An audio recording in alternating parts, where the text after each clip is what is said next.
I think I'm standing here today pontificating to you because I'm the man bites dog story, how a robber baron from red state America came around to an understanding of the critical importance of early childhood education in providing children with the opportunity for success in life.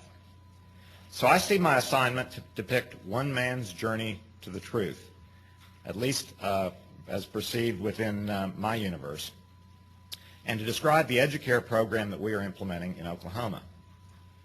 I've tried hard to make my comments fairly brief because my study of infant brain development suggests that your capacity to absorb information is far reduced from that of an infant. And you've consumed this lavish breakfast, which has diverted your blood flow to other regions. As Adlai Stevenson once commented to a group in the same circumstance, my job today is to talk, your job is to listen, and I sure hope you don't finish before I do. So I'll keep it short and watch for that critical interval between the time your eyes glaze over and you doze off. The case I will try to make this morning is contained within the title of my comments.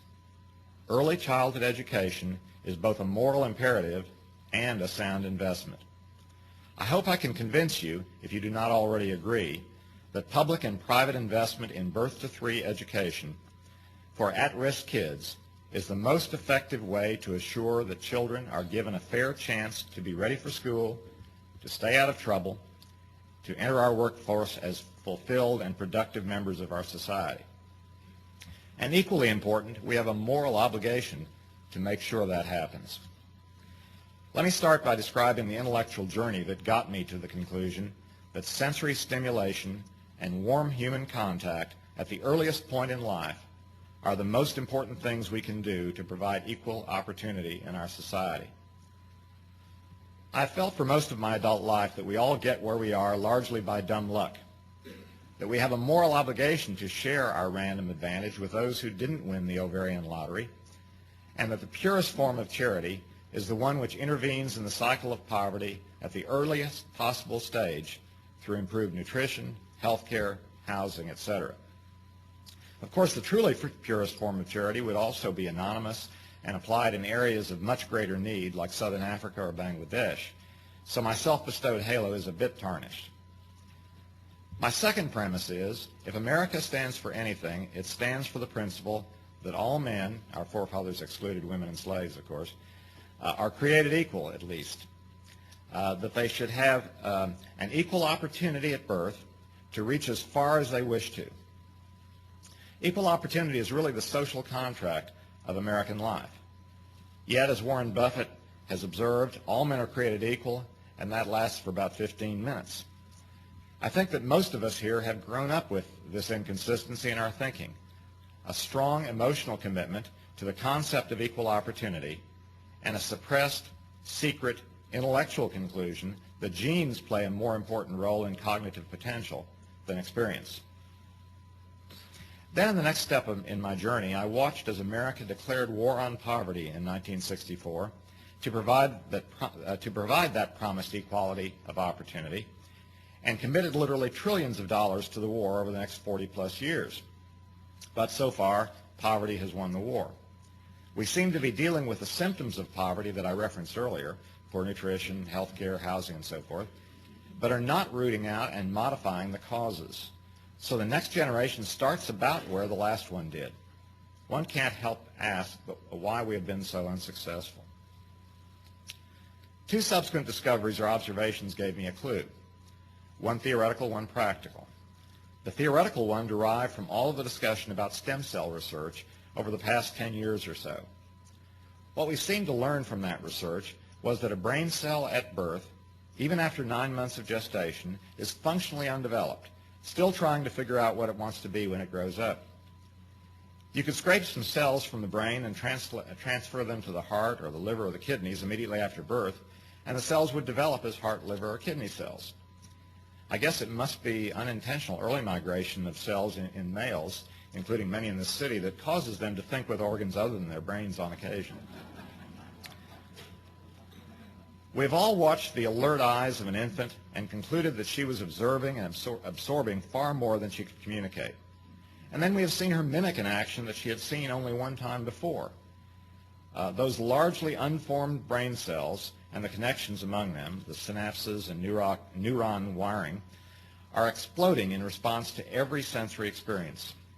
Truly, learning appears to be a reverse geometric progression, with experiences at 1 hour, 1 day, 1 month, or 1 year dramatically more influential and formative than later experiences when the brain is less plastic. But as has often been quoted, 85% of brain development takes place by age 3, and yet we spend only 4% of our educational dollars by that point. As one well past the age of 3 and the age of peak mental acuity at 25 or so, I'm pleased that even as this reverse geometric progression takes place and our powers of intellect decline and come crashing down later in life, we're rewarded with other tools to fall back on: guile, wit, intimidation, knowing glances, reputation from our sharper past, etc.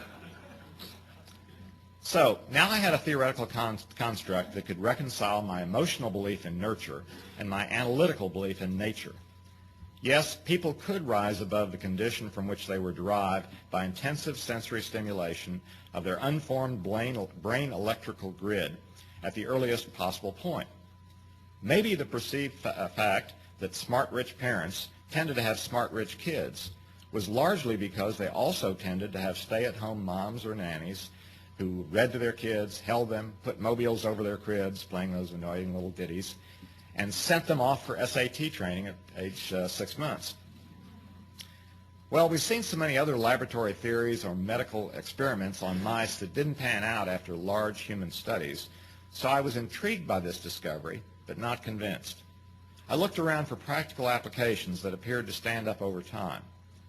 I was introduced to the Abecedarian program in North Carolina by Howard Hendrick, director of the Oklahoma Department of Human Services, and a conservative Republican former state senator. And then I started reviewing studies of other early childhood programs. I was struck by the solid indications that programs like Abecedarian and the Perry High School Scope program in Michigan did appear to make a major difference in the lives of participants 20, 30, or 40 years later. In each case, the study group evidenced dramatic improvement through adulthood in cognitive skills, academic grade level, financial accomplishment, and avoidance of the correctional system, as compared to the control group of children who had not gone through the program. I then tried to determine the common characteristics of these programs that appeared to make them work in both the short and long run.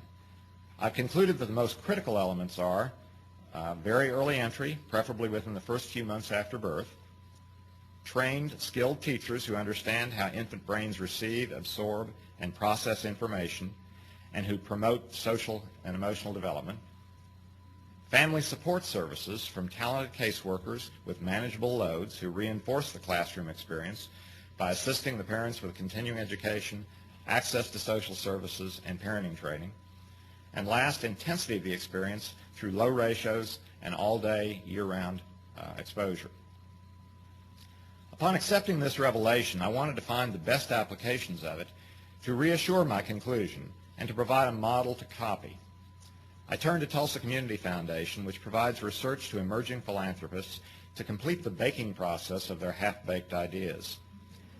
After looking around a bit, they came across Chicago's Ounce of Prevention Fund and their preschool program called EduCare, both founded by the true visionary entrepreneur whom Dan spoke about, Irving Harris, who made these discoveries that I'm recounting today more than 30 years ago after his successful business career.